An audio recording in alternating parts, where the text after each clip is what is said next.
Just take a look at all this. Just look. I've been trying to get this equipment right for so long. I've been trying to get this USB cable to work on this mic for the whole day, and it's been doing nothing. Like, I got wires all over the place. This Mac is out of date, but I'm still keeping it because my bro gave it to me for life. Have these lights and everything. Office looks a mess, but I just say, you know what, screw it. I'm going to start just creating. Take a look at that light. Where magic is going to begin.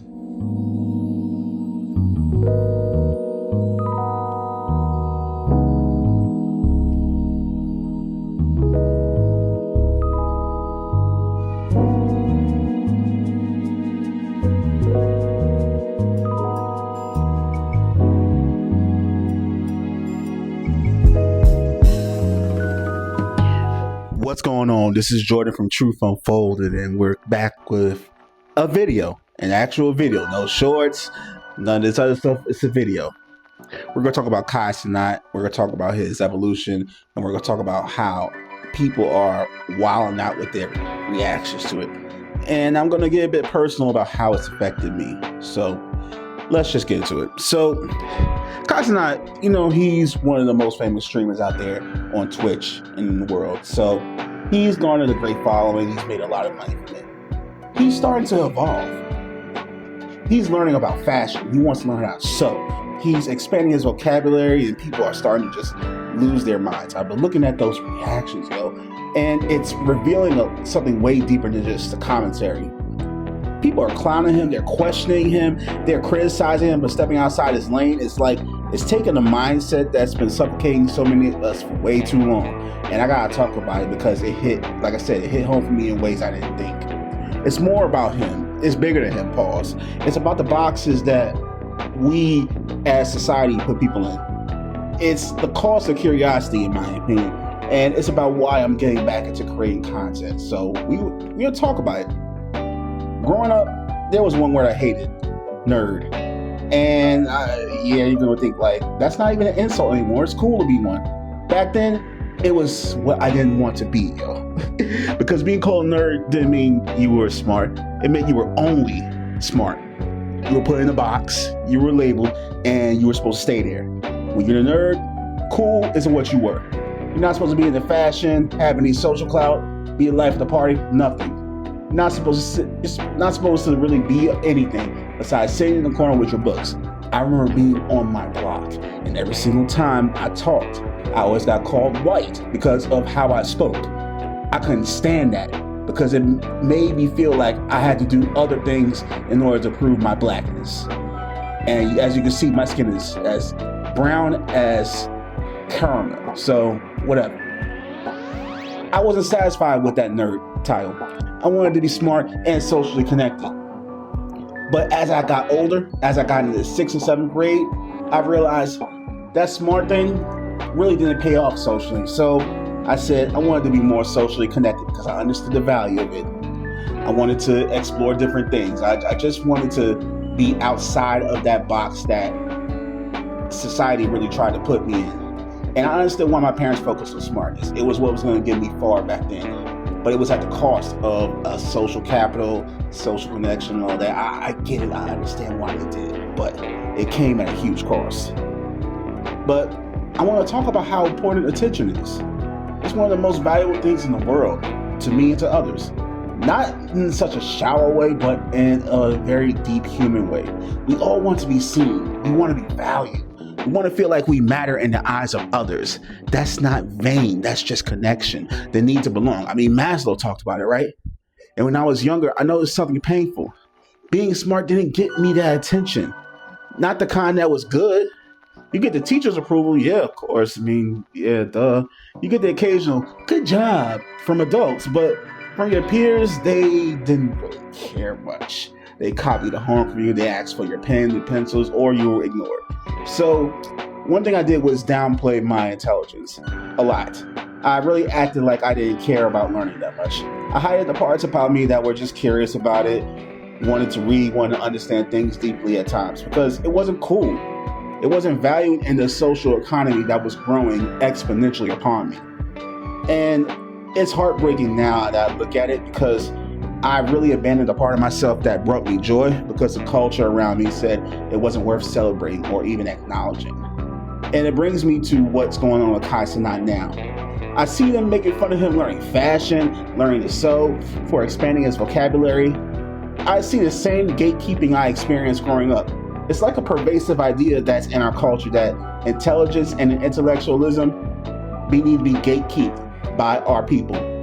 That only certain people are allowed to be smart, be curious, and grow in certain directions. And if others do it, they're looked at different. If you're an entertainer, you're supposed to only entertain. If you're a comedian, your job is to make me laugh. If you're an athlete, you're supposed to wow me with your physical prowess. If you're a gamer, just be a smart kid, stay smart. Don't try to be cool. Don't try to be a part of the fashion crew. People love to just put you in this box and they get uncomfortable when you try to break out of it.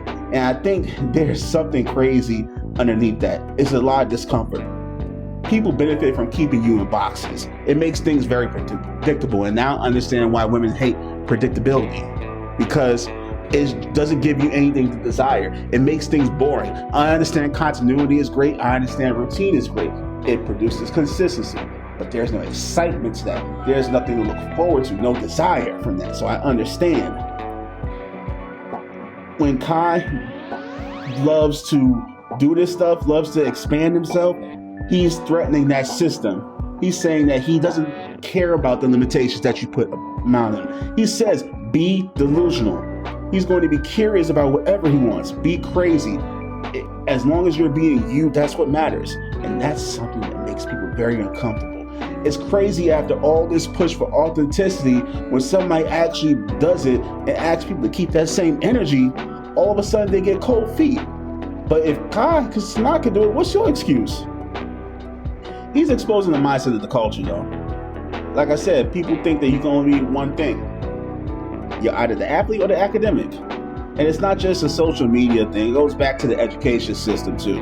Like, for example, those aptitude tests in middle school, you're funneled into a category. You either going to be, let's say, a doctor, lawyer, hiker, whatever. Pick a major in college, that's what you're supposed to be. That's going to define you. The system doesn't encourage you to explore yourself, your holistic self. It doesn't celebrate those people that want to be multidimensional. No, it doesn't. It just rewards the specialization. It's you being so linear in your path. Like, Kai's not doing what he's doing. It's not following the script. And people don't know how to process it when things don't go the way they think it's supposed to go. And I know they say, jack of all trades, master of none, but the quote is jack of all trades, master of none, but oftentimes better than the master of one. It's been taken out of its meaning, and we turned it into just a warning against being curious about different things. We don't celebrate versatility anymore, which is bad. And the truth is, some people want to explore. You want to explore too.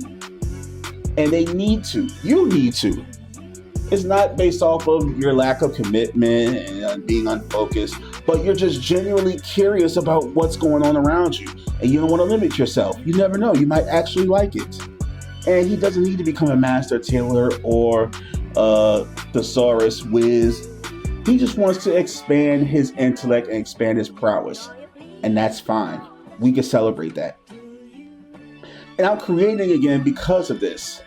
I stopped because I felt like I had to choose. It was like, be one thing or none. Either analytical or creative.